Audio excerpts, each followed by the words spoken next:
ನಮಸ್ಕಾರ, ನೀವು ನೋಡ್ತಾ ಇದ್ದೀರಾ ನ್ಯೂಸ್ ಫಸ್ಟ್. ನಾನು ರಾಹುಲ್ ದಯಾನ್. ಚಳಿಗಾಲ ಬಂತು ಅಂತಂದರೆ ಕುಂತ್ಕೊಂಡ್ರೆ ನಿಂತ್ಕೊಂಡ್ರೆ ಈ ಮಂಡಿ ಹಾಗೂ ಜಾಯಿಂಟ್ಸ್ಗಳಲ್ಲಿ ಸೌಂಡು, ಕಿರಿಕಿರಿ, ನೋವು ವಿಪರೀತ ಕಾಡುತ್ತೆ. ಅದರ ಜೊತೆಗೆ ವಯಸ್ಸಾದವ್ರಿಗಂತೂ ಚಳಿಗಾಲ ಯಾಕಾದರೂ ಬಂತಪ್ಪ ಅಂತ ಅನಿಸ್ಬಿಡುತ್ತೆ. ಹಾಗಿದ್ರೆ ಈ ಚಳಿಗಾಲಕ್ಕೂ ಆ್ಯಂಡ್ ಈ ಜಾಯಿಂಟ್ಸ್ಗೂ ಏನಾದರೂ ಸಂಬಂಧ ಇದೆಯಾ, ಅಥವಾ ಏನಾದರೂ ವಿಲನ್ನ ಇವೆರಡೂ ಕೂಡ? ಆ್ಯಂಡ್ ಇದಕ್ಕೆ ಮೆಡಿಕಲ್ ರೀಸನ್ಸ್ ಏನು, ಪ್ರಿಕಾಷನ್ಸ್ ಹೇಗೆ, ಕೇರ್ ಹೇಗೆ, ಇದೆಲ್ಲದ್ರ ಬಗ್ಗೆ ಡಿಸ್ಕಸ್ ಮಾಡಲಿಕ್ಕೆ ನಮ್ಮ ಜೊತೆ ಇವತ್ತು ಒಬ್ಬರು ವೆರಿ ಸ್ಪೆಷಲ್ ವ್ಯಕ್ತಿ ಇದ್ದಾರೆ. ಸೊ ಇವರು 10,000ಕ್ಕೂ ಹೆಚ್ಚು ಜಾಯಿಂಟ್ ರೀಪ್ಲೇಸ್ಮೆಂಟ್ ಸರ್ಜರಿಯನ್ನು ಮಾಡಿದ್ದಾರೆ. ಅದರ ಜೊತೆಗೆ ವೈದ್ಯಕೀಯ ಲೋಕದಲ್ಲಿ, ಅದರಲ್ಲೂ ಆರ್ಥೋಪೆಡಿಕ್ ಕ್ಷೇತ್ರದಲ್ಲಿ 18 ವರ್ಷಗಳ ಒಂದು ಸುದೀರ್ಘವಾದಂಥ ಅನುಭವ ಇದೆ. ಇದೆಲ್ಲದರ ಜೊತೆಗೆ ನಮ್ಮ ಬೆಂಗಳೂರಿನಲ್ಲಿ ಮಾಡಿದಂಥ ಮೊಟ್ಟ ಮೊದಲ ರೊಬಾಟಿಕ್ ಜಾಯಿಂಟ್ ರೀಪ್ಲೇಸ್ಮೆಂಟ್ ಸರ್ಜರಿಯನ್ನು ಅಥವಾ ಆ ಖ್ಯಾತಿ ಇವ್ರಿಗೆ ಸಲ್ಲುತ್ತೆ. ನಮ್ಮ ಜೊತೆ ಇದ್ದಾರೆ ಡಾಕ್ಟರ್ ರವಿಕುಮಾರ್ ಮುಕರ್ತಿಹಾಳ್ ಅವರು. ಸೊ ಇವರು orthopaedic and robotic joint replacement surgeon ಆಗಿದ್ದಾರೆ ಸ್ಪರ್ಶ್ ಹಾಸ್ಪಿಟಲ್ ಕಡೆಯಿಂದ. ಸರ್ ನಮಸ್ತೆ. ಥ್ಯಾಂಕ್ ಯು, ತುಂಬ ಧನ್ಯವಾದಗಳು ನಿಮಗೆ ಇಂಟ್ರಡಕ್ಷನ್ಗೆ. ಸರ್, ಒಂದು ರಿಪೋರ್ಟ್ ಪ್ರಕಾರ ಆನ್ ಎನ್ ಆವ್ರೇಜ್ 50ರಿಂದ 60 ಕೇಸಸ್ ಇರ್ತಾ ಇತ್ತು ಒಂದು ಆರ್ಥೋಪೆಡಿಕ್ ಕ್ಲಿನಿಕ್ನ ವಿಸಿಟ್ ಮಾಡುವಂಥ ಕೇಸಸ್. ಬಟ್ ಚಳಿಗಾಲದಲ್ಲಿ ಇದು ಸುಮಾರು 150ರಿಂದ 200ಕ್ಕೆ ಅದು ರೈಸ್ ಆಗಿದೆ, ರ್ಯಾಪಿಡ್ ಆಗಿ ಇನ್ಕ್ರೀಸ್ ಆಗಿದೆ. ಸೊ ಈ ಚಳಿಗಾಲಕ್ಕೂ ಆ್ಯಂಡ್ ಜಾಯಿಂಟ್ ಪೇನ್ಗೂ ಇರುವಂಥ ಲಿಂಕ್ ಏನು ಸರ್? ಸೊ ಇದು ನಿಜ ಹೇಳಬೇಕಂದ್ರೆ ಈ ನಮ್ಮ ಜೀವನ, ನಮ್ಮ body it's adjusted to all the 3 ಚಳಿಗಾಲ, ಮಳೆಗಾಲ, ಬೇಸಿಗೆಗಾಲಕ್ಕೂ ಎಲ್ಲರಿಗೂ ಅಡ್ಜಸ್ಟ್ ಆಗಿರುತ್ತೆ. ಅದೇ ಆದ ಕಾಲದ ಅನುಕೂಲಗಳು, ಅನಾನುಕೂಲಗಳು ಇರುತ್ತವೆ. Okay, coming back specifically to the joint ಪೇನಲ್ಲಿ ಏನಾಗುತ್ತೆ ಅಂದರೆ, ಈ ಚಳಿಗಾಲದಲ್ಲಿ ನಮ್ಮ ಈ ಸೈನೋಲ್ ಫ್ಲೂಯಿಡ್ ಅಂತ ಇರುತ್ತೆ ಜಾಯಿಂಟಲ್ಲಿ. ಅದು ನೀವು ಜಸ್ಟ್ ಲಾಜಿಕ್ ಹೆಂಗಂದರೆ, ಈ ಬೇಸಿಗೆ ಕಾಲ ಜಾಸ್ತಿ ಇದ್ದಾಗ ಅದು ಸೈನೋಲ್ ಫ್ಲೂಯಿಡ್ ತಿಳುವಾಗುತ್ತೆ, ತಿನ್ನಾಗುತ್ತೆ. ಚಳಿಗಾಲ ಇದ್ದಾಗ ಅದು ಗಟ್ಟಿಯಾಗುತ್ತೆ. ಗಟ್ಟಿಯಾದಾಗ itself will cause some pressure in the knee and cause pain. That's the first. Second, barometric ಪ್ರೆಷರ್ಸ್ನು ಚಳಿಗಾಲದಲ್ಲಿ ಕಡಿಮೆ ಆಗುತ್ತೆ. ಕಡಿಮೆ ಆಗೋದ್ರಿಂದ ನಮ್ಮ ಬಾಡಿ ಮೇಲೆ ಮೈಕ್ರೋಸ್ಕೋಪಿಕ್ ಲೆವೆಲಲ್ಲಿ ಮೈಲ್ಡ್ ಪ್ರೆಷರ್ ಕ್ರಿಯೇಟ್ ಆಗಿಬಿಟ್ಟು ಪೇನ್ ಆಗೋ ಸಾಧ್ಯತೆಗಳಿರುತ್ತೆ. ಓಕೆ. ಥರ್ಡ್ ಬಂದುಬಿಟ್ಟು ಈ ನಮ್ಮ ಮಸಲ್ಸ್ ಏನಿರ್ತವಲ್ಲ, muscles they will go for spasm, second to cold. And fourth, vasoconstriction ಅಂತೀವಿ ನಾವು. ವಾಸೋ ಕನ್ಸ್ಟ್ರಕ್ಷನ್ ಅಂದರೆ ರಕ್ತ ಸಂಚಲನೆ ಸ್ವಲ್ಪ ಕಡಿಮೆ ಆಗುತ್ತೆ.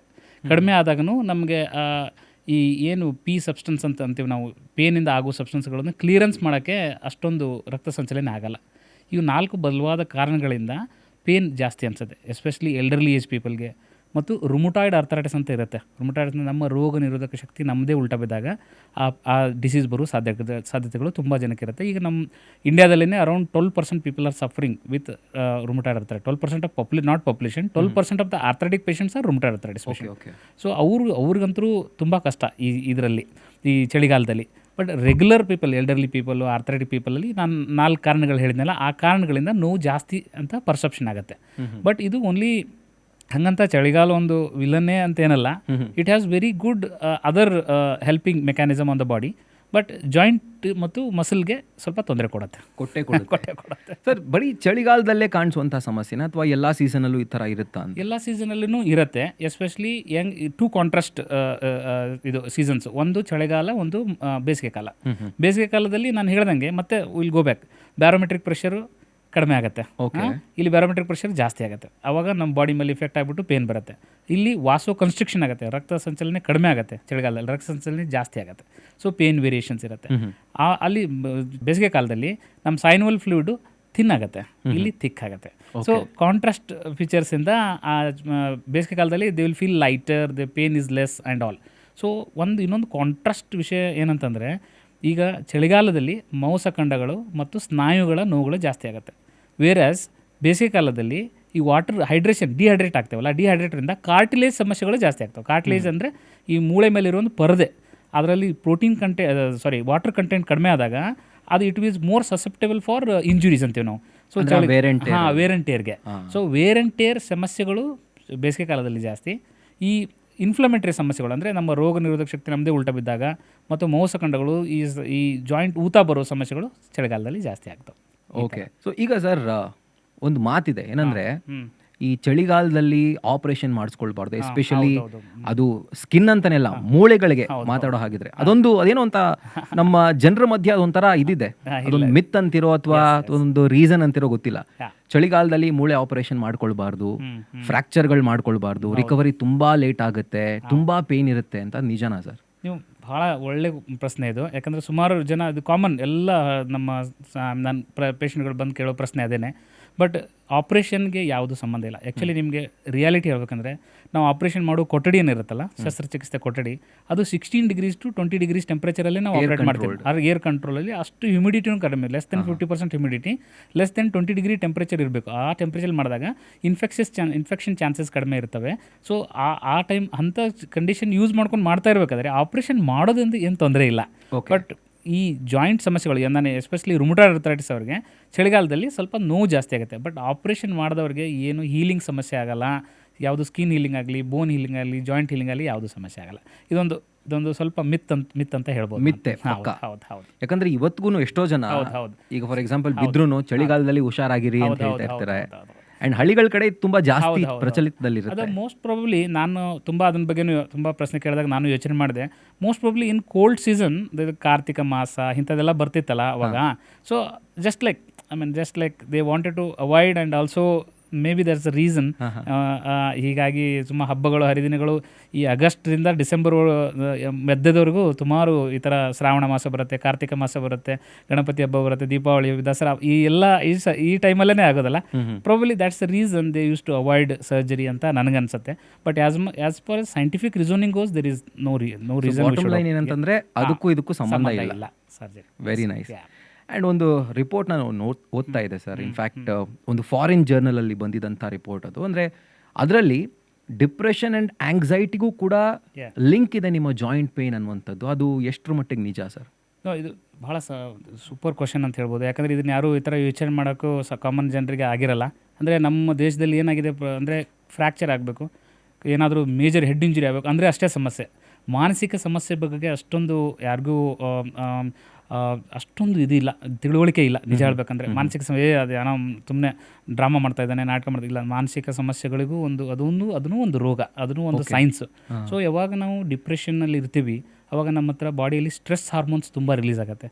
ಸ್ಟ್ರೆಸ್ ಹಾರ್ಮೋನ್ ಅಂದರೆ ಸುಮ್ಮನೆ ನಾನು ಎಲ್ರಿಗೂ ಸುಮಾರು ಹಾರ್ಮೋನ್ಸ್ ಇದೆ, ಅದರಲ್ಲಿ ಕಾರ್ಟಿಸೋಲ್ ಅಂತ ಒಂದು ಹಾರ್ಮೋನ್ ಬರುತ್ತೆ. ಆ ಕಾರ್ಟಿಸೋಲ್ ಹಾರ್ಮೋನ್ ನಮ್ಮ ಬಾಡಿಯಲ್ಲಿದ್ದಾಗ ನಮ್ಮದು ಇನ್ಫ್ಲಮೇಷನ್ ಸೆಟ್ ಆಗುತ್ತೆ. ಬಾಡಿಯಲ್ಲಿ ಇನ್ಫ್ಲಮೇಷನ್ ಸೆಟ್ ಆಗಿಬಿಟ್ಟು ಈ ಜಾಯಿಂಟ್ ಪೇನು ಮತ್ತು ಬೋನ್ ಪೇನು ಸ್ವಲ್ಪ ಜಾಸ್ತಿ ಅನಿಸುತ್ತೆ.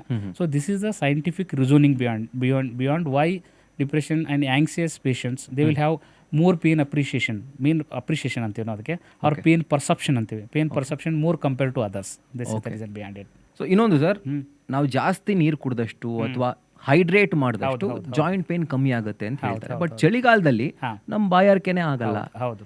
ಸೊ ಆಗ ಹೆಂಗೆ ಬ್ಯಾಲೆನ್ಸ್ ಮಾಡೋದು ಅಂತ? ಅದಕ್ಕೆ ನಾವೊಂದು ಇದು ತುಂಬ ಒಳ್ಳೆ ಕ್ವಶನ್ ಚೂಸ್ ಮಾಡಿದ್ದೀರಾ. ಏನು ಹೇಳ್ಬೇಕಂದ್ರೆ ನಾವು ಡ್ರಿಂಕ್ ಸ್ಮಾರ್ಟ್ಲಿ ಅಂತಂತೀವಿ. ಅಂದರೆ ಸ್ಮಾರ್ಟಾಗಿ ಡ್ರಿಂಕ್ ಮಾಡಬೇಕು. ಅದೇ ನೀರು ಕುಡಿದ್ಬಿಟ್ರೆ ನೀವು ಚಳಿಗಾಲದಲ್ಲಿ ನೀವು ಒಂದು 10 times ನೀವು ಯೂರಿನೇಷನ್ಗೆ ಹೋಗಬೇಕಾಗತ್ತೆ.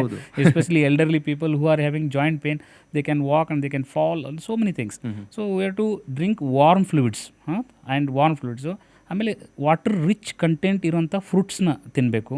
ಆಮೇಲೆ ಈ ಡಿಹೈಡ್ರೇಷನ್ ಆಗೋಂಥ ಫ್ಲೂಯಿಡ್ಸ್ನ ಅವಾಯ್ಡ್ ಮಾಡಬೇಕು. ಯಾವುದು? ಕಫಿನ್ನು ಇಟ್ ಇಸ್ ಅ ಡಯೋರಿಟಿಕ್ ಅಂದರೆ ಯೂರಿನನ್ನು ಹೆಚ್ಚು ಮಾಡೋಂಥ ಒಂದು ಕಫಿನಲ್ಲಿ ಇರುತ್ತೆ. ಕಾಫಿಯಲ್ಲಿ ಏನಪ್ಪ ಬಿಸಿ ಕಾಫಿ ಕುಡಿದ್ಬಿಡೋಣ ಚಳಿಗಾಲ ಇದೆ ಅಂತಂದರೆ ಇಲ್ಲಿ ಇಟ್ ವಿಲ್ ಡಿಹೈಡ್ರೇಟಿವ್. ಸೊ ಅಂಥದನ್ನು ಅವಾಯ್ಡ್. ಫಾರ್ ಎಕ್ಸಾಂಪಲ್ ನಮ್ಮ ಕಾಫಿ ಕುಡಿಯೋದೇ ಅಭ್ಯಾಸ ಇದೆ. ಫಾರ್ ಎಕ್ಸಾಂಪಲ್ ಈಗ ನಾವು ಬರೋಕ್ಕಿಂತ ಮುಂಚೆ ಒಂದು ಕಾಫಿ ಕುಡಿದೆವು, ಅದನ್ನು ನಾವು have to replace or substitute with 1 cup of warm water ಕುಡಿಬೇಕು. ಸೊ ದ ಬಾಡಿನ warm water rich fluids or warm food ಇದರಿಂದ ಮಾಡಿದಾಗ ನಮಗೆ ಅದು ಡ್ರಿಂಕ್ ಸ್ಮಾರ್ಟ್ಲಿ ಅಂತ. ಅಂದರೆ ನಾವು ನೀರು ಕುಡ್ದಂಗೂ ಆಗಿರಬೇಕು, ಅದು ನಮ್ಮ ಬಾಡಿ ಮೇಲೆ ಪರಿಣಾಮನ ಬಿದ್ದಿರಬಾರ್ದು. ಸೊ ಈಗ ನೀವು ಊಟದ ವಿಷಯ ಎತ್ತಿದ್ದಕ್ಕೆ ಸರ್, ಮನೆ ಮದ್ದು ಅಂತ ಏನಾದರೂ ಇದೆಯಾ ಜಾಯಿಂಟ್ ಪೇನ್ಗೆ? ಹೆಂಗೆ ಅದು ವರ್ಕೌಟ್ ಆಗುತ್ತಾ? ನಮ್ಮದು ನಿಜ ಹೇಳಬೇಕಂದ್ರೆ ಭಾರತೀಯ ಸಂಸ್ಕೃತಿ ಒಂದು way of life is 100% true. Why everything is gone on the like day to day activities ಮೇಲೆ, ಅವರು ಅಬ್ಸರ್ವೇಷನ್ ಮೇಲೇ ಬರೆದಿದ್ದಾರೆ. ಯಾವುದೋ ಇರಲಿ ಪ್ರಿವಿಯಸ್ ಸೈನ್ಸಸ್, ಟರ್ಮರಿಕ್ಕು, ಆಮೇಲೆ ಜಿಂಜರು, ಆಮೇಲೆ ನಮ್ಮ ಶುಂಠಿ ಅಂತೀವಲ್ಲ, ಶುಂಠಿ ಕನ್ನಡದಲ್ಲಿ, ಇದರಲ್ಲಿ ಹೈ ಆ್ಯಂಟಿ ಇನ್ಫ್ಲಮೇಟ್ರಿ ಸಬ್ಸ್ಟೆನ್ಸ್ ಇದೆ. Definitely they act like counter irritant and anti inflammatory. That's why ಅವಾಗ ನಾವು ಚಿಕ್ಕವರಿದಾಗ ಏನೋ ಗಾಯ ಆದರೆ ಸ್ವಲ್ಪ ಅರಿಶಿನ ಹಚ್ಚೋದೆಲ್ಲ ಮಾಡ್ತಾಯಿದ್ರು. To some extent it will work. So okay like ginger ನಮ್ಮ ನಾರ್ತ್ ಕರ್ನಾಟಕದಲ್ಲಿ ಕಾಡೆ ಅಂತ ಮಾಡ್ತಾರೆ, ಅದು that will reduce the inflammation. So it is a mixture of ginger, it's a mixture of haldi decoction ಥರ. ಸೊ ಅದು ಸ್ವಲ್ಪ ತಕ್ಕ ಮಟ್ಟಿಗೆ ಅದು it will help. I mean it may not be scientifically great relevance, but definitely it will help. So ವಿಂಟರ್ಗೆ ನಾವೇನು ಮಾಡ್ತೀವಿ, ಚಳಿ ಆಯಿತು ಅಂತಂದರೆ ಸ್ವೆಟರ್ ಹಾಕೊಳ್ಳೋದು, ಪುಲ್-ಓವರ್ ಹಾಕೊಳ್ಳೋದು, ಸ್ವೆಟ್ ಶರ್ಟ್ ಹಾಕೊಳ್ಳೋದು, ಹಿಂಗೆ ಮಾಡ್ತೀವಿ. ಸೊ ಈ ಥರ ವಾರ್ಮ್ ಕ್ಲೋತ್ಸ್ನ ಹಾಕೊಳ್ಳೋದ್ರಿಂದ, ಅಂದರೆ ಚಳಿಯಿಂದ ನಾವು ರಕ್ಷಣೆ ಪಡೀಲಿಕ್ಕೆ ಈ ಬಟ್ಟೆಗಳನ್ನ ಹಾಕೊಳ್ಳೋದ್ರಿಂದ ನಮ್ಮ ಜಾಯಿಂಟ್ ಪೇನ್ ಅಂದರೂ ತಡೆಯುತ್ತಾ ಈ ಬಟ್ಟೆಗಳು? ಇಲ್ಲ, there is no direct connection with clothing and it will keep your body warm. Of course see the secondary ಇಫೆಕ್ಟ್ಸ್ನ ಪ್ರಿವೆಂಟ್ ಮಾಡುತ್ತೆ. If your body is cold, definitely it will trigger vasoconstriction ಅಂತಂದರೆ ಅಲ್ಲಿ ರಕ್ತ ಸಂಚಲನೆ ನಾನು ಹೇಳ್ದಂಗೆ ಬ್ಯಾರೋಮೆಟ್ರಿಕ್ ಪ್ರೆಷರ್ ವೇರಿಯೇಷನ್ಸು ಮತ್ತು synovial fluid thickness ಅದೆಲ್ಲ indirect effect. ಅದು ನಾವು ವಾರ್ಮ್ ಇರೋದ್ರಿಂದ ಅದು ತಕ್ಕ ಮಟ್ಟಿಗೆ ಕಂಟ್ರೋಲ್ ಆಗಿರುತ್ತೆ. But as such there is no clothing, ಅಂದರೆ ಒಂದು ಯಾವುದೋ ಒಂದು ಕ್ಲಾತ್ ಹಾಕಿಬಿಟ್ರೆ ನಮ್ಮ ಜಾಯಿಂಟ್ ಪೇನ್ ಕಡಿಮೆ ಆಗುತ್ತೆ, ಆ ಥರ ಯಾವುದೂ ಇಲ್ಲ. ಆ ಥರ ಯಾವುದೂ ಇಲ್ಲ. We can keep our self warm by clothing, but joint pain there is no correlation. Yeah, right sir. I think ಈ ಟಾಪಿಕ್ ಎಷ್ಟೋ ಜನಕ್ಕೆ ಅದು ಲಿಂಕ್ ಆಗುತ್ತೆ ಆ್ಯಂಡ್ ಅವ್ರಿಗೆ ಅದು ತುಂಬ ಆಪ್ತ ಅನಿಸುತ್ತೆ. ಜಿಮ್ಗೆ ಹೋಗೋರು, ಸೊ ಯೂಶಲಿ ಈ ವೇರ್ ಆ್ಯಂಡ್ ಟೇರ್ ಅಥವಾ ಈ ಜಿಮ್ಮಲ್ಲಿ ಆಗುವಂಥ ಇಂಜುರೀಸ್ ಇರ್ಬೋದು, ಅದು ಜಾಸ್ತಿ ಕಾಣಿಸುತ್ತೆ, ಯಾಕಂದರೆ ಜಾಸ್ತಿ ಜಿಮ್ಮಿಂಗಿಂದ ಈ ರೀತಿಯಾಗಿ. ಬಟ್ ಚಳಿಗಾಲದಲ್ಲಿ ಜಿಮ್ಗೆ ಹೋಗೋರು ಏನೆಲ್ಲ ಫಾಲೋ ಮಾಡಬೇಕು, ಪ್ರಿಕಾಷನ್ಸ್ ಏನೇನು ತಗೋಬೇಕು? Precaution is, as I told, they should be well hydrated. So hydration is in any forms, like what ಅಂದರೆ ಜ್ಯೂಸ್ ಥರ ಇರ್ಬೋದು. It should not be only water, warm water ಇರ್ಬೋದು, ಅಥವಾ ವಾಟರ್ ರಿಚ್ ಕಂಟೆಂಟ್ ಫ್ರೂಟ್ಸ್ ಇರ್ಬೋದು. ಆ ಥರ ಅವರು ತೊಗೋಬೇಕು ಫಸ್ಟು. ಸೆಕೆಂಡ್ ಪ್ರಿಕಾಷನ್ ಅಂತಂದರೆ ಅವರು ಸ್ಟ್ರೆಂತ್ ಆ್ಯಂಡ್ ಟ್ರೈನಿಂಗ್ ಮಾಡಬೇಕು first, rather than going and doing direct weight lifting ಎಲ್ಲ ಮಾಡೋದಕ್ಕಿಂತ ತಮ್ಮ ಮಾಂಸಖಂಡಗಳನ್ನು ಎಲ್ಲ ಇಂಪ್ರೂವ್ ಮಾಡ್ಕೋಬೇಕು. ನೆಕ್ಸ್ಟ್ ಥರ್ಡ್ ಬಂದುಬಿಟ್ಟು, ಈಗ ಎಲ್ಡರ್ಲಿ ಏಜ್ ಇರ್ತಾರೆ ಅಥವಾ who are very prone for arthritis, ಅವರು ಹೋಗ್ಬಿಟ್ಟು ಒಂದು 20 ಕಿಲೋಮೀಟರ್ ರನ್ ಮಾಡಿದರೆ ಡೆಫಿನೆಟ್ಲಿ ವೇರ್ ಆ್ಯಂಡ್ ಟೇರ್ ಆಗುತ್ತೆ. ಅಂಥವರು they have to shift to rowing ಅಂತ ಬರುತ್ತೆ, ಕ್ರಾಸ್ ಟ್ರೈನರ್ ಅಂತ ಬರುತ್ತೆ. ಕ್ರಾಸ್ ಟ್ರೈನರ್, ರೋವಿಂಗು ಮತ್ತು ಸ್ವಿಮ್ಮಿಂಗ್ ಅಂತ static cycling. These are the best exercise which improve the muscle power also, and also it will help in reduction of the joint pain and also make you fit and it will not cause more wear and tear. So ಎಷ್ಟೊಂದು ಅಡ್ವಾಂಟೇಜ್ಗಳು ಇಂಥ ಬರುತ್ತೆ. Definitely high impactful sports ಅಂತಂತೀವಿ ನಾವು, jump and land activities ಅಂಥವೆಲ್ಲ avoid ಮಾಡಬೇಕು arthritis ಇರೋರು. But as such regular person, youngsters gym ಹೋಗೋರು ಅವ್ರನ್ನ ವೆಲ್ ಹೈಡ್ರೇಟ್ ಆಗಿ ಆಮೇಲೆ ಸ್ಟ್ರೆಂತ್ ಆ್ಯಂಡ್ ಟ್ರೈನಿಂಗ್ ಮಾಡಿಬಿಟ್ಟು ಕಂಟ್ರೋಲ್ಡ್ ಜಿಮ್ ಮಾಡಿದರೆ ಏನೂ ತೊಂದರೆಗಳಾಗಲ್ಲ. ಓಕೆ, ಚಳಿಗಾಲದಲ್ಲಿ ಇದನ್ನು ಅವ್ರು ಫಾಲೋ ಮಾಡಬೇಕು. ಹೌದು. ಸೊ ಸರ್, ಈಗ ಜಿಮ್ ಜೊತೆಗೆ ಈಗ ತುಂಬಾ ಅವಿಡ್ ರನ್ನರ್ಸ್ ಇರ್ತಾರೆ ಅಥವಾ ಸೈಕ್ಲಿಸ್ಟ್ಗಳು ಇರ್ತಾರೆ, ಅವ್ರಿಗೂ ಈ ವೇರ್ ಆ್ಯಂಡ್ ಟೇರ್ ಆಗುತ್ತೆ ಜಾಯಿಂಟ್ಸ್ ಅಲ್ಲಿ. ಸೊ ಅವ್ರು ಯಾವ ಥರ ಫಾಲೋ ಮಾಡಬೇಕು? Same thing. ಅವರು ಏನು ಪ್ರಾಬ್ಲಮ್ ಈಸ್, ನಾನು ಯಾರೋ ನನ್ನ ಮನೆ ಪಕ್ಕದವ್ರು ರನ್ ಮಾಡ್ತಾ ಇದ್ದಾರೆ, ನಾನು ರನ್ ಆ ಥರ ಇಲ್ಲ. There is a training for that process. So you have to train your muscles, like hip muscles, knee muscles. ನಮ್ಮದು ಇಂಡಿಯನ್ಸಲ್ಲಿ hip muscles are very weak compared to the knee muscles. Knee muscles are strong. So that's why we completely load our knee joint and get arthritis when you are running. I mean, we are running like long distances rapidly. So you have to strengthen train. You have to improve your core muscles. Core muscle na improve ಮಾಡಬೇಕು, back ಮಸಲ್ಸ್ನ improve ಮಾಡಬೇಕು, hip ಮಸಲ್ನ improve ಮಾಡಬೇಕು, knee ಮಸಲ್ನ improve ಮಾಡಬೇಕು. ಅದಕ್ಕೆ pre run stretch, pre run exercise, post run stretch, post run exercise ಅಂತ ಇದ್ದಾವೆ. ಅದನ್ನು ಸ್ಪೆಸಿಫಿಕ್ ಆಗಿ ಫಾಲೋ ಮಾಡಿದರೆ ಯಾವುದೂ ತೊಂದರೆ ಆಗಲ್ಲ. And as a general rule you keep hydrated, all those things. Okay. ಈಗ ಸರ್, ನೀ ಕ್ಯಾಪ್ ಈಗ ಸದ್ಯಕ್ಕೆ ಒಂದು ಫ್ಯಾಷನ್, ಅದಕ್ಕೆ ಒಂದು ಟ್ರೆಂಡ್ ಇದೆ. ಅಂದ್ರೆ ಜಾಯಿಂಟ್ ಪೇನ್ ಬಂತ ನೀ ಕ್ಯಾಪ್ ಹಾಕೋ, ಓಡು ಅಥವಾ ವೆಯ್ಟ್ ಲಿಫ್ಟ್ ಮಾಡು, ಈ ರೀತಿಯಾಗಿ. ನೀ ಕ್ಯಾಪ್ ರಿಯಲಿ ಅದು ಪೇನ್ನ ಕಮ್ಮಿ ಮಾಡುತ್ತಾ ನಿಜವಾಗ್ಲೂ? ಇಲ್ಲ. Okay. So kneecap elderly ಪೇಷಂಟಲ್ಲಿ, ಎಸ್ಪೆಷಲಿ ಓಲ್ಡ್ ಏಜ್ ಆದವ್ರಿಗೆ, ಆರ್ಥರೈಟಿಸ್ ಆದವ್ರು ಹಾಕ್ತಾರಲ್ಲ, that is a big myth. A small cotton cloth how can ಒಂದು ದೊಡ್ಡ ಜಾಯಿಂಟ್ನ ಇಮ್ಮೊಬಿಲೈಸ್ ಮಾಡೋಕ್ಕೆ ಹೇಗೆ ಸಾಧ್ಯ? ದೊಡ್ಡ ಜಾಯಿಂಟ್ನ ಪೇನ್ ಕಡಿಮೆ ಆದರೆ ಜಸ್ಟ್ ಕೌಂಟರ್ ರಿಟರ್ನ್ ಥರ ಅಥವಾ ಲೈಕ್ ಪ್ಲೆಸಿಬೋ ಥರ ಎಫೆಕ್ಟ್ ಆಗುತ್ತೆ. So it is like hiding our pain. So it will instead make your muscle weak rather than that. ನಮ್ಮ ಮಸಲ್ನ ಇಷ್ಟು ಸ್ಟ್ರಾಂಗ್ ಮಾಡ್ಕೋಬೇಕು, ಅದೇ ಒಂದು ಬ್ರೇಸ್ ಥರ ಆ್ಯಕ್ಟ್ ಆಗಂಗೆ ಮಾಡ್ಕೋಬೇಕು ನಾವು. ಸರ್, ಈಗ ಸರ್ ನಾವು ಅಡಲ್ಟ್ಸ್ ಬಗ್ಗೆ, ಎಲ್ಡರ್ಲಿ ಪೀಪಲ್ ಬಗ್ಗೆ ಮಾತಾಡ್ತೀವಿ, ವಯಸ್ಸಾದವ್ರ ಬಗ್ಗೆ. ಈಗ ಮಕ್ಕಳ ವಿಷಯಕ್ಕೆ ಬರೋಣ. ಈಗ ಚಳಿಗಾಲದಲ್ಲಿ ಈ ಜಾಯಿಂಟ್ ಪೇನ್ ಅನ್ನೋದು, ಫಾರ್ ಎಕ್ಸಾಂಪಲ್ ಒಂದು ವರ್ಷದ ಮಗು ಅಂತ ತಗೊಳ್ಳೋಣ, ಆ ಮಗುಗೂ ಆ ಸಮಸ್ಯೆ ಕಾಣಿಸುತ್ತಾ? ಇಲ್ಲ. Fortunately kids are very blessed. ಅವ್ರಿಗೆ ಈ ಥರ ಜಾಯಿಂಟ್ ಪೇನ್ ಬರೋದು ಭಾಳ ರೇರು, ಎಕ್ಸೆಪ್ಟ್ ಜೂನೈಲ್ ರೊಮಟಾಯ್ಡ್ ಆರ್ಥರೈಟಿಸ್ ಅಂತ ಹೇಳ್ತೀವಿ. ಅಂದರೆ ಸಣ್ಣ ಮಕ್ಕಳಿಗೆ ಅದು ರೋಗ ನಿರೋಧಕ ಶಕ್ತಿ ಅವ್ರದ್ದೇ ಆಗಿನಷ್ಟು ಬಿದ್ದಾಗ ಆಗೋ ಸಮಸ್ಯೆಗಳು, ಜೂನೈಲ್ ರೊಮಟಾಯ್ಡ್ ಆರ್ಥರೈಟಿಸ್. ಅಂಥವ್ರಿಗೆ ಈ ಚಳಿಗಾಲದಲ್ಲಿ ಸ್ವಲ್ಪ ತೊಂದರೆ ಆಗ್ಬೋದು. ಆ್ಯಸ್ ಸಚ್ ಅವ್ರಿಗೆ ಯಾವುದೂ ತೊಂದರೆ ಆಗಲ್ಲ. ಅಕಸ್ಮಾತ್ ಸ್ವಲ್ಪ ಮಕ್ಕಳಿಗೆ ವಿಟಮಿನ್ ಡಿ ಡೆಫಿಷಿಯನ್ಸಿ ಕೊರತೆ ಇರುತ್ತೆ, ಅವರಿಗೆ ಸ್ವಲ್ಪ ಜಾಯಿಂಟ್ ಪೇನು ಮೂಳೆ ಪೇನು ಬರೋ ಸಾಧ್ಯತೆ ಇರುತ್ತೆ. ಅದನ್ನು ನಾವು ಕರೆಕ್ಟ್ ಮಾಡಿಬಿಟ್ರೆ ಏನೂ ತೊಂದರೆ ಆಗಲ್ಲ, ಮಕ್ಕಳಿಗೆ ಈ ಥರ ತೊಂದರೆ ಏನು ಬರಲ್ಲ. ಆ್ಯಂಡ್ ಈಗ ಸರ್ ಜಾಯಿಂಟ್ ಪೇಯ್ನ್ಗಳು ಬಂತು ಅಂತಂದರೆ ನಮ್ಮ ತಲೆಗೆ ಬರೋದಂದರೆ ಕೋಲ್ಡ್ ಲೇಸರ್ ಟ್ರೀಟ್ಮೆಂಟ್, ಯಾಕಂದರೆ ನೋವಿರಲ್ಲ ಏನಿರಲ್ಲ. ಆ್ಯಂಡ್ ಐ ಥಿಂಕ್ ತುಂಬ ಓಡಾಡ್ತಿದೆ ಈಗ ಮಾರ್ಕೆಟ್ನಲ್ಲಿ, ಎಸ್ಪೆಷಲಿ ಹೆಲ್ತ್ ಫೀಲ್ಡ್ನಲ್ಲಿ, ಹೆಲ್ತ್ ಕೇರ್ ಫೀಲ್ಡ್ನಲ್ಲಿ. ಸೊ ಅದೊಂದೇ ಸೊಲ್ಯೂಷನ್ ಅಥವಾ ಬೇರೆ ಯಾವೆಲ್ಲ ಒಂದು ಟ್ರೀಟ್ಮೆಂಟ್ ಮೆಥಡ್ಸ್ ಇದೆ? ಅಲ್ಲ, ಅದರ various methods, cold laser treatment ಮತ್ತು IFT, ಅಲ್ಟ್ರಾಸೌಂಡ್, ಇದೆಲ್ಲ ಸುಮಾರು ಟ್ರೀಟ್ಮೆಂಟ್ ಇದೆ. Physical therapies they are counter irritants. ಅವು ಅಷ್ಟೊಂದು ಸೈಂಟಿಫಿಕಲಿ ಪ್ರೂವನ್ ರಿಸಲ್ಟ್ಸ್ ಇಲ್ಲ. ಅಂದರೆ ಈ ಜನರಲ್ಲಾಗಿ ಸುಮಾರು ಜನ ಮಾಡ್ತಾರೆ, ಬಟ್ ನೀವು ಥೆರಾಪಟಿಕ್ ಲೆವೆಲ್ 1 ಸ್ಟಡೀಸ್ ಅಂದರೆ ನಾವು ಡಾಕ್ಟ್ರುಗಳು ಪಬ್ಮೆಡಲ್ಲಿ ಬರುವಂಥ ಸ್ಟಡೀಸಲ್ಲಿ ಯಾವುದೂ ಪ್ರೂವ್ ಆಗಿಲ್ಲ. ಇವು ಆರ್ಥರೈಟಿಸ್ಗೆ ಇವು ಹೆಲ್ಪ್ ಮಾಡುತ್ತೆ ಅಂತ ಪ್ರೂವ್ ಆಗಿಲ್ಲ, ಬಟ್ ಸುಮಾರು ಜನ ಹಾಗೆ ಯೂಸ್ ಮಾಡ್ತಾ ಇದ್ದಾರೆ. ಬಟ್ ದ ರೆಗ್ಯುಲೇಷನ್ಸ್ ಬರಬೇಕು ಅದಕ್ಕೆ. That's one part. Coming back to the second part, ಈ ಪೇನ್ಗಳೆಲ್ಲ ಕಡಿಮೆ ಆಗೋಕ್ಕೆ strength and training of muscle. So load bypass ಅಂತೀವಿ ನಾವು. ಅಂದರೆ ಈ ಮೂಳೆ ಮೇಲೆ ಬೀಳೋ ಲೋಡನ್ನು ಮಾಂಸಖಂಡಗಳ ಮೇಲೆ ಮಾಂಸಖಂಡಗಳ ಮೇಲೆ ನಾವು ಅದನ್ನು ಟ್ರಾನ್ಸ್ಫರ್ ಮಾಡಬೇಕು. ಹೇಗೆ ಟ್ರಾನ್ಸ್ಫರ್ ಮಾಡಬೇಕು? ಮಾಂಸಖಂಡಗಳು ಬಲವಾದಾಗ ಅದನ್ನು ಹೇಗೆ ಬಲವಾಗಿ ಮಾಡಬೇಕು ಅಂದರೆ ಕಾನ್ಸ್ಟಂಟ್ ಅಲೋಪತಿಕ್ ಎಕ್ಸಸೈಸಸ್ ಇರ್ತವೆ. ಅವು ಎಲ್ಲ ಸಿಸ್ಟಮೆಟಿಕ್ ಫಿಸಿಯೋಥೆರಪಿಸ್ಟ್ ಸೂಪರ್ವೈಸ್ಡಲ್ಲಿ ಮಾಡಬೇಕು. ನಾವೇ ಹಾಗೆ ಮಾಡಬಾರ್ದು. ಯಾವುದೋ ಒಂದು ಯೂಟ್ಯೂಬ್ ನೋಡಿ ಯಾರಾದರೂ ನಿಲ್ಲಿಸ್ಬಿಟ್ಟು ಎಕ್ಸಸೈಸ್ ಮಾಡಿ ಅದನ್ನು ಕಲ್ಕೊಂಬಿಟ್ಟು ನಾವು ಲೈಫ್ ಲಾಂಗ್ ಮಾಡಿದರೆ ನಮ್ಮ ಮಾಂಸಖಂಡಗಳು ಗಟ್ಟಿ ಆದಾಗ ಆ ಲೋಡ್ ನೀ ಮೇಲೆ ಹೋಗೋದು ಮತ್ತು ಹಿಪ್ ಮೇಲೆ ಹೋಗೋದಕ್ಕಿಂತ ಮಾಂಸಖಂಡಗಳ ಮೇಲೆ ಹೋದಾಗ ಆಟೋಮೆಟಿಕ್ಕಾಗಿ ಪೇನ್ ಕಡಿಮೆ ಆಗುತ್ತೆ. So this is the concept. This is the most side effects ಇಲ್ಲ ಇದಕ್ಕೆ. ಯಾವುದು ಮೆಡಿಸಿನ್ ತೊಗೊಳ್ಳೋದಿಲ್ಲ, ಯಾವುದು ದುಡ್ಡು ಖರ್ಚಿಲ್ಲ, ನಾವೇ ಸ್ವಂತವಾಗಿ ಮಾಡ್ಬೋದು. ಪ್ಲಸ್ ಇದು proven, scientifically proven. So rest of the ಈ ಮೊಡಾಲಿಟೀಸ್ ಏನಿದಾವಲ್ಲ, ಲೇಸರ್ ಅವೆಲ್ಲ ಅಷ್ಟೊಂದು ಪ್ರೂವನ್ ಇಲ್ಲ, ಟು ಬಿ ಹಾನೆಸ್ಟ್. ಅಂದರೆ ನಾವು ಮನೇಲಿ ಕೂತ್ಕೊಂಡು ಏನಾದ್ರು ಒಂದು ನಾರ್ಮಲ್ ಎಕ್ಸಸೈಸ್ ಮಾಡ್ಕೊಳ್ತಾ ಜಾಯಿಂಟ್ ಪೇನ್ ಕಮ್ಮಿ ಮಾಡ್ಕೋಬೋದಾ sir? 100%. So if it is like wear and ಟೇರಿಂದ ಆಗಿರೋದಿದ್ರೆ ಜಾಯಿಂಟ್ ಪೇನ್ ತುಂಬ ಇಂಪ್ರೂವ್ ಆಗುತ್ತೆ ಎಕ್ಸಸೈಸಿಂದ. ಮತ್ತು ನಮ್ಮ ಈಗ ಏನಂದರೆ ಪ್ರಾಬ್ಲಮ್ ಅಂದರೆ ಬಾಡಿಯಲ್ಲಿ ಸಿಮೆಟ್ರಿಕ್ ಲೋಡ್ ಬೀಳಬೇಕು ಎಲ್ಲ ಕಡೆನೂ. ನಮ್ಮ ಮಾಂಸಖಂಡಗಳು ವೀಕ್ ಇದ್ದಾಗ ಅಸಿಮೆಟ್ರಿಕಲ್ ಲೋಡ್ ಬೀಳ್ತಾ ಇರುತ್ತೆ. ಅಂದರೆ ಎಲ್ಲವೂ ಕೂಡ ಸಮಾನವಾಗಿರ್ಬೇಕು. ಅಂದರೆ back it has to take its own load, the shoulders has to take its own load. ಇದು ಎಲ್ಲ ಯಾವಾಗ ಆಗತ್ತಂದರೆ ನಮ್ಮ ಮಾಂಸಖಂಡಗಳು ಗಟ್ಟಿಯಾಗಿ ಟೋನ್ಡ್ ಇದ್ದಾಗ. ಅವಿಲ್ಲ ಅಂದರೆ ಅದೆಲ್ಲ ಲೋಡು ನಮ್ಮ ಲೋವರ್ ಲಿಂಬ್ ಜಾಯಿಂಟ್ಸ್ ಮೇಲೆ ಹೋಗುತ್ತೆ. ಮಂಡಿ ಮೇಲೆ, ಆ್ಯಂಕಲ್ ಮೇಲೆ, ಆಮೇಲೆ ಹಿಪ್ ಜಾಯಿಂಟ್ ಮೇಲೆ ಹೋದಾಗ ಅವ್ರಿಗೆ ನೋವಾಗುತ್ತೆ. ಸೊ ಇದು ನಾವು if your muscle power is good, definitely you will be better then what pain perception ತುಂಬ ಕಡಿಮೆ ಆಗುತ್ತೆ.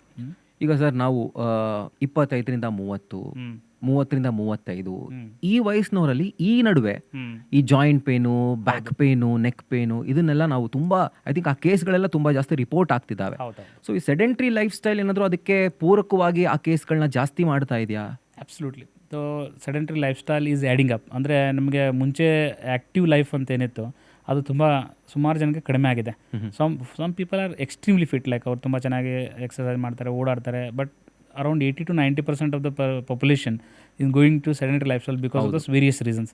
ಅದರಿಂದ ನಮ್ಮ ಬಾಡಿಯಲ್ಲಿ ಟಾಕ್ಸಿನ್ಸು ಜಾಸ್ತಿ ಆಗುತ್ತೆ ಒಂದು. ಎರಡನೇದು ಇನ್ಫ್ಲಮೇಷನ್ ಜಾಸ್ತಿ ಆಗುತ್ತೆ ಸೆಡೆಂಟರಿ ಲೈಫ್ ಸ್ಟೈಲಿಂದ. And obesity also causes lot of issues on the joints. So ಒಂದು ಪ್ರೆಷರು, ಒಂದು ಕೆಮಿಕಲ್ ಮಿಡಿಯೇಟರ್ಸು, ಪ್ಲಸ್ ನಮ್ಮ ಬಾಡಿಯಲ್ಲಿ ಇನ್ಫ್ಲಮೇಷನ್, ಈ 3 ಕಾರಣದಿಂದ ಅವ್ರಿಗೆ ಜಾಯಿಂಟ್ ಪೇನ್ ಜಾಸ್ತಿ ಆಗುತ್ತೆ. ಸೊ ಸೆಡೆಂಟರಿ ಲೈಫ್ ಸ್ಟೈಲ್ನ ಬ್ರೇಕ್ ಮಾಡಿಬಿಟ್ಟು ನಾವು ಆ್ಯಕ್ಟಿವ್ ಲೈಫ್ ಸ್ಟೈಲ್ಗೆ ಹೋದಾಗ ಅರೌಂಡ್ 80ರಿಂದ 90% people they will feel better. ಅಂದರೆ ನಾವು ಕೂತಿದ್ದ ಜಾಗದಲ್ಲೇ ಕೂತ್ಕೊಳ್ಳೋದು. ಅದಕ್ಕೆ ಸ್ವಲ್ಪ ಎರ್ಗೊನಮಿಕ್ ವರ್ಕ್, ಅಂದರೆ ಒಂದೇ ಜಾಗದಲ್ಲಿ ಕೂತ್ಕೋಬಾರ್ದು. Every 45 minutes just walk few steps and come back. And you like if you are working on a desktop ಅಂದರೆ ನೀವು ಕಂಪ್ಯೂಟರ್ ಮೇಲೆ ಕಂಟಿನ್ಯೂಸ್ ಆಗಿ ವರ್ಕ್ ಮಾಡ್ತಾ ಇದ್ದಾರೆ. ವರ್ಕ್ ಫ್ರಮ್ ಹೋಮ್ ಜಾಸ್ತಿ ಇರೋದ್ರಿಂದ ಅಟ್ಲೀಸ್ಟ್ ನಿಮ್ದು ಹೈಟ್, ನಿಮ್ಮ ಚೇರ್ ಹೈಟ್ ಆದರೂ ವೇರಿಯೇಷನ್ ಮಾಡ್ಬೋದು, ಅಥವಾ ನಿಮ್ಮ ಡೆಸ್ಕ್ಟಾಪ್ ಹೈಟ್ನ ವೇರಿಯೇಷನ್ ಮಾಡೋದು. ಅವಾಗ ಡಿಫ್ರೆಂಟ್ ಗ್ರೂಪ್ ಆಫ್ ಮಸಲ್ಸ್, ಬೇರೆ ಬೇರೆ ಗ್ರೂಪ್ ಆಫ್ ಮಸಲ್ಸು ವರ್ಕ್ ಮಾಡ್ತವೆ. ಒಂದೇ ಗ್ರೂಪ್ ಆಫ್ ಮಸಲ್ ವರ್ಕ್ ಮಾಡಿದ್ರೆ ಟಯರ್ಡ್ ಆಗಿಬಿಟ್ಟು ಸರ್ ಐ ಥಿಂಕ್ ಒಂದು ಸ್ವಲ್ಪ ಅದನ್ನ ಎಕ್ಸ್ಪ್ಲೈನ್ ಮಾಡಿಬಿಟ್ರೆ ಇನ್ ಬ್ರೀಫ್ ತುಂಬಾ ಹೆಲ್ಪ್ ಆಗುತ್ತೆ ನಿಮ್ಮ ಒಂದು ಎಕ್ಸ್ಪ್ಲನೇಷನ್. ಏನು ಮಾಡೋದು ಏನಿಲ್ಲ, ನಮ್ಮದು ಡೆಸ್ಕ್ಟಾಪ್ ಹೈಟ್ನ ಕೆಳಗಡೆ 1-2 ಬುಕ್ಸ್ ಇಟ್ಟರೆ ವೇರಿಯೇಷನ್ ಆಗುತ್ತೆ. ಕೆಳಗಡೆ ಬುಕ್ಸ್ ತೆಗೆದ್ರೆ ಕೆಳಗಡೆ ಬರುತ್ತೆ. ಅಥವಾ ನಿಮ್ಮದು ಅಡ್ಜಸ್ಟಬಲ್ ಟೇಬಲ್ ಇದ್ದರೆ ಅಪ್ ಡೌನ್ ಮಾಡ್ಕೋಬೋದು. ಮಾಡೋದ್ರಿಂದ ನಮ್ಮ neck muscles, different neck muscles, same neck muscles work ಆಗ್ತದೆ every day. So then they will get fatigued and tired. So if there are different level, different muscles, different group of muscles will work and they will have less tired and less fatigue. So ಹಾಗೆಯೇ ಬ್ಯಾಕಲ್ಲಿ ನಮಗೆ ಒಳ್ಳೆ chair ಇರಬೇಕು. ಈ ಥರ chair ಅಲ್ಲ, we should have shoulder rest ಮಾಡೋಕ್ಕೆ arm rest ಇರಬೇಕು. ನಮ್ಮ ಶೋಲ್ಡರ್ ಗರ್ಡಲ್ವರೆಗೂ ಇರಬೇಕು. ಅದು ಹಿಂದೆ ಸಪೋರ್ಟ್ ಇರಬೇಕು.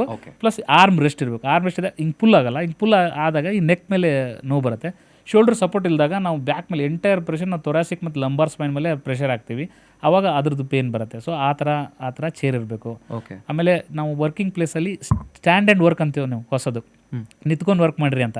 ಈಗ ಲೈಕ್ 1 hour ಕೂತ್ಕೊಂಡ್ರೆ 1 hour ನಿಂತ್ಕೊಂಡು, ಈಗ ಸುಮಾರು ಕಾರ್ಪೊರೇಟ್ ಆಫೀಸಸಲ್ಲಿ ಅದನ್ನು ಮಾಡಿದ್ದಾರೆ. ಅದು ನಿಂತ್ಕೊಂಡು you can keep your just laptop on that and work. So ಆಮೇಲೆ ಎವ್ರಿ 45 minutes ಗೆಟಪ್ ಮಾಡೋದು, ಆಮೇಲೆ ಸ್ಟ್ರೆಂತ್ ಆ್ಯಂಡ್ ಟ್ರೈನಿಂಗು. ಸೊ ಇವೆಲ್ಲ ಮಾಡೋದ್ರಿಂದ ವರ್ಕ್ ರಿಲೇಟೆಡ್, ಇದಕ್ಕೆ ಎರ್ಗೊನಾಮಿಕ್ಸ್ ಅಂತಾರೆ ಇದಕ್ಕೆ, ವರ್ಕ್ ರಿಲೇಟೆಡ್ ಪ್ರಾಬ್ಲಮ್ಸು 80-90% ಕಡಿಮೆ ಆಗಿಬಿಡ್ತವೆ. ಡಾಕ್ಟರ್ ನೋಡೋದು ಅವಶ್ಯಕತೆನೇ ಇಲ್ಲ if you keep your self properly. ಯಾಕಂದ್ರೆ ಇವಾಗ ಎಷ್ಟೊಂದು ಇನ್ಸ್ಟಾಗ್ರಾಮ್ನಲ್ಲೂ ಹಂಚ್ ಬ್ಯಾಕ್ ಇರುವಂಥವ್ರಿಗೂ ಕೂಡ ಯಾವುದೋ ಒಂದು ಐ ಥಿಂಕ್ ಲೈಕ್ ಜಾಕೆಟ್ ತರ ಏನೋ ಬಂದಿದೆ, ಅದನ್ನ ಸ್ಟಿಫ್ ಆಗಿ ಎಳೆದು ಹಿಂದೆ ಕಟ್ಟೋ ತರ. ಯಾಕಂದ್ರೆ ಎಷ್ಟೋ ಜನಕ್ಕೆ ಪೋಸ್ಚರ್ ಪ್ರಾಬ್ಲಮ್ ಇದೆ. ಹೌದು, ಆ್ಯಕ್ಚುಲಿ ಅದು ಬೇಕಾಗಿಲ್ಲ. I mean if you as we discuss in the last question, if they ಪ್ರಾಪರಾಗಿ ಅವರು ಎಕ್ಸರ್ಸೈಸ್ ಎಲ್ಲ ಮಾಡಿ ಇಲ್ಲ ಅವರು ಎರ್ಗೊನಾಮಿಕ್ಸ್ ಫಾಲೋ ಮಾಡಿದರೆ ಆ ಬ್ರೇಸ್ ಎಲ್ಲ ಹಾಕೊಳ್ಳೋದು ಅವಶ್ಯಕತೆ ಇಲ್ಲ. ಸೊ ನೀವು ಆಲ್ರೆಡಿ ನೀವು ಒಂದು 10-15 ವರ್ಷದಿಂದ ಅದೇ ಥರ ಕೂತ್ಕೊಂಡು ನೀವು ಈ ಥರ ಆಗಿದ್ರೆ, I mean for temporary short ಡ್ಯೂರೇಷನ್ಗೆ ಆ ಥರ ಬ್ರೇಸಸ್ನ ಕೊಡ್ಬೋದು. ಬಟ್ ಬ್ರೇಸಸ್ನಂದರೆ ನಾವು ಒಂದು 10-15 ಜನ ರಾಬರ್ಸ್ನ ಒಂದು ರೂಮಲ್ಲಿ ಬಂದ್ ಮಾಡಿಟ್ಟಂಗೆ, ಅವ್ರು 1 or other day they will break the room and come out. ಆ ಥರ brace is like avoiding, like hiding the problem. So strengthening is the real solution. Right. I think ತುಂಬಾ ಉಪಯುಕ್ತ ಟಿಪ್ಸ್ ಅನ್ನ ಕೊಟ್ಟಿದ್ದೀರಾ ಸರ್. ಅಂಡ್ ಐ ಥಿಂಕ್ ಈಗ ಮಕ್ಕಳ ಬಗ್ಗೆ ಮಾತಾಡ್ತಾ ಇದ್ವಿ. ಮಕ್ಕಳಲ್ಲಿ ಈ ರುಮಟಾಯ್ಡ್ ಆರ್ಥರೈಟಿಸ್ ಅಂತ ನಾವು, ಅಥವಾ ಜಾಯಿಂಟ್ ಪೇನ್ ಅನ್ನಂತ, ಅದು ಜಾಸ್ತಿ ಕಾಣಿಸಲ್ಲ ಅಂತ. ಬಟ್ ಮಕ್ಕಳಲ್ಲಿ ಜಾಯಿಂಟ್ ಪೇನ್ ಬರ್ದಿರೋ ಥರ ಪೇರೆಂಟ್ಸ್ ಯಾವ ಥರ ಪ್ರಿಕಾಷನ್ಸ್ ತಗೋಬಹುದು ಸರ್? ಅದೇ ಅವ್ರಿಗೆ ವಿಟಮಿನ್ ಡಿ ರಿಚ್ ಫುಡ್ಸ್ ಕೊಡಬೇಕು, ಆಮೇಲೆ ನಮಗೆ ಕೊಲಾಜಿನ್ ರಿಚ್ ಫುಡ್ಸ್ ಕೊಡಬೇಕು, ಆಮೇಲೆ ಅವ್ರಿಗೆ ಒಮೆಗಾ ಫ್ಯಾಟಿ ಆಸಿಡ್ಸ್ ಅಂತ ಬರ್ತವೆ, ಈ ಫಿಶಲ್ಲಿರುತ್ತೆ. ಆಮೇಲೆ ಈ ಸಿಟ್ರಸ್ ರಿಚ್ ಫುಡ್ಸು, ಆಮೇಲೆ green leafy vegetables, fibrous food ಇದರಲ್ಲಿ ಇರುತ್ತೆ. ಅದನ್ನೆಲ್ಲ ಕೊಟ್ಟಾಗ so they will have their own immunity will be very good in children. So they will have their own anti inflammatory system in the body. So ಅವರು they will fight against the inflammation and they will be happy. Most of the children, they are very good. I mean, so if you just tweak their lifestyle, tweak their food style, they will be absolutely fine. Okay. So ಈಗ I think ಈ topic ತುಂಬಾ ಜನಕ್ಕೆ ಹತ್ರ ಅಂತ ಅನ್ಸುತ್ತೆ sir. ಯಾಕಂದ್ರೆ ನಾವು ಈಗ ಮಾತಾಡ್ತಿರೋದು ಆಲ್ಕೋಹಾಲ್ ಅಂಡ್ ಸ್ಮೋಕಿಂಗ್ ಬಗ್ಗೆ. ಅಫ್ಕೋರ್ಸ್ ಅದು by health it's a very bad thing. But ಇದಕ್ಕಾಗಲೇ ಅಡಿಕ್ಟ್ ಆಗಿರೋರಿಗೆ ಯಾವ ಥರ ಒಂದು ಪ್ರಿಕಾಷನ್ಸ್ ಅನ್ನ ಅವರು ಫಾಲೋ ಮಾಡಬೇಕು ಅಂಡ್ ಯಾವ್ದನ್ನ ಕಮ್ಮಿ ಮಾಡಬೇಕು? ಆಲ್ಕೋಹಾಲ್ ಅಲ್ಲೂ ಬೇರೆ ಬೇರೆ ವಿಧ ಇದೆ. ಸೊ ಅದರಲ್ಲಿ ಅವ್ರ ಜಾಯಿಂಟ್ ಪೇನ್ ಕಂಡೀಷನ್ ಅಲ್ಲಿ ಅವರು ಒದ್ದಾಡ್ತಿದ್ದಾರೆ, ಯಾವ್ದನ್ನ ಕಮ್ಮಿ ಮಾಡಬೇಕು? So any alcohol is bad alcohol, of course. ಅದರಲ್ಲಿ ಬೇರೆ ಮಾತೇ ಇಲ್ಲ, brother and sisters. So but it will cause severe dehydration. Alcohol the biggest problem is cause severe dehydration. Dehydration ಆಗೋದ್ರಿಂದ ಮತ್ತೆ ಸೈನಲ್ ಫ್ಲೂಯಿಡ್ ಗಟ್ಟಿ ಆಗುತ್ತೆ, ಇನ್ಫ್ಲಮೇಷನ್ ಜಾಸ್ತಿ ಆಗುತ್ತೆ, ಪೇನ್ ಜಾಸ್ತಿ ಆಗುತ್ತೆ. ಆ್ಯಂಡ್ ಎಸ್ಪೆಷಲಿ ಈ ಬಿಯರ್ ಅಂತ ಸಬ್ಸ್ಟೆನ್ಸಿಂದ ಸೊ ಅವ್ರಿಗೆ ಯೂರಿಕ್ ಆ್ಯಸಿಡ್ ಜಾಸ್ತಿ ಆಗುತ್ತೆ. ಯೂರಿಕ್ ಆ್ಯಸಿಡ್ ಅಂತ ನಮ್ಮ ಪ್ರೋಟೀನ್ ಮೆಟಬಾಲಿಸಮ್ ಮಾಡಿದಾಗ ಬಾಡಿಯಲ್ಲಿ ಪ್ರೋಟೀನ್ ನಾವು ಏನಾದರೂ ತಿಂದಾಗ ಅದು ಮೆಟಬಾಲಿಸಮ್ ಆಗಿಬಿಟ್ಟು ಎಂಡ್ ಪ್ರಾಡಕ್ಟು ಯೂರಿಕ್ ಆ್ಯಸಿಡ್ ಆಗಿ ಸೀಕ್ರೆಟ್ ಆಗಬೇಕು. ಅದನ್ನು ಒಂದು ಯೂರಿಕ್ ಆ್ಯಸಿಡ್ ಜಾಸ್ತಿ ಆಗೋ ಸಾಧ್ಯತೆಗಳಿರ್ತವೆ ಎಲ್ಲ ಈ ಆಲ್ಕೋಹಾಲ್ ರಿಲೇಟೆಡ್. ಅವ್ರಿಗೆ ಸಡನ್ ಪೇನಿಂದ ಜಾಯಿಂಟು, ಸಡನ್ ಪೇನಿಂದ ಟೆಂಡೋನೋಪತಿ ಎಲ್ಲ ಅಂತೀವಿ, ಅದೆಲ್ಲ ಆಗೋ ಸಾಧ್ಯತೆಗಳಿರ್ತವೆ. ಒಂದು. ಎರಡನೇದು ಈಗ alcohol is good in small quantity and bad in large quantity. So ಹಾಗೆ ಸೊ ಸ್ಮಾಲ್ ಕ್ವಾಂಟಿಟಿಯಲ್ಲಿ ಲೈಕ್ ನಾಟ್ ರೆಗ್ಯುಲರ್, ಲೈಕ್ ವಾರದಲ್ಲಿ ಮೋರ್ ದೆನ್ 2 times ತೊಗೊಂಡ್ರೆ we call it as it's more than 2 times more than 180 ml. If they take, it's like a addiction ಅಂತೀವಿ ನಾವು ನಮ್ಮ medical term, like they're addicted. So if they take like once in 15 days occasionally less than 100 ml, they are not addicted. So ಆ ಥರ ಸುಮಾರು ಜನ ಮಾಡ್ತಾರೆ western life ಸ್ಟೈಲಲ್ಲಿ. They will take very minimal alcohol. ನಮ್ಮದು ಇಂಡಿಯಾದಲ್ಲಿ ನೌಡೇಸ್ we are drinking more than western world actually. So ಅದನ್ನ ಸ್ವಲ್ಪ ಕಂಟ್ರೋಲ್ ಮಾಡಬೇಕು. ಒಂದು ಮಿತ್ತಿದೆಯಲ್ಲ ಸರ್, ಚಳಿಗಾಲದಲ್ಲಿ ನಾವು ಆಲ್ಕೋಹಾಲ್ ತಗೊಂಡಾಗ ಬಾಡಿ ವಾರ್ಮ್ ಆಗುತ್ತೆ, ಬಾಡಿಗೆ ಅದು ಬೆನಿಫಿಟ್ ಆಗುತ್ತೆ ಅಂತ. ಅದು pseudo feeling sir, it's a pseudo feeling. So instead it's not a like it won't increases.